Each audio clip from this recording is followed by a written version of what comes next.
एक आश्रम में गुरुजी अपने दो शिष्यों के साथ में रहते हैं। कुछ समय के लिए गुरुजी यात्रा में जाते हैं तो शिष्यों को बुलाते हैं और बताते हैं कि मैं कुछ गेहूं के दाने देता हूं, जो मैं 2 साल की यात्रा के बाद में लौटूंगा तो इन गेहूं के दानों पर दुगुना होना चाहिए, कम नहीं होना चाहिए। ऐसा बोलकर चले जाते हैं गुरुजी और वो शिष्य दोनों जहाँ जिनको गेहूं के दाने दिए थे, जिसमें पहला शिष्य होता है वो समझता है कि मैं इन गेहूं के दानों को गुरु ने दिया है तो उनको मैं सम्मान के साथ में रखूं और उनकी पूजा करूं।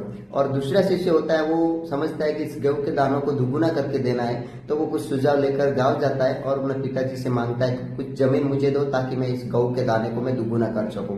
तो वहां से कुछ जमीन लेता है अपने हिस्से में और वहां पर गेहूं के दानों को बोता है और वो साल दर साल उनको डबल करता है। गुरु महाराज फिर 2 साल के बाद में आश्रम लौटते हैं तो दोनों शिष्यों को बुलाते हैं, जिसमें पहला शिष्य आता है और वो डब्बा को बताते हैं। तो गुरु महाराज बोलते हैं कि इस डब्बे को खोलो, इसमें गेहूं है, खराब हो गए होंगे, एक बार खोल के देखो। तो खोल के देखता है तो आधे गेहूं इसमें खराब हो जाते हैं और कुछ गेहूं बचे रहते हैं, लेकिन वो डबल नहीं, मतलब कम हो जाते हैं, आधे हो जाते हैं। और दूसरे शिष्य को बताते हैं कि तुम अपना गेहूं के दाने को बताओ। तो वो सारा अनाज लाकर सामने रखता है, तो वो देखकर गुरु महाराज खुश होते हैं। तो कहते हैं कि हमारे अंदर अगर एक्सपेरिमेंट है, हमारे अंदर अगर कुछ करने की ख्वाहिश है तो हम कुछ कर सकते हैं, बाकी ऐसे ज्ञान रखने से कोई मतलब नहीं होता। जो मैंने ज्ञान दिया उसका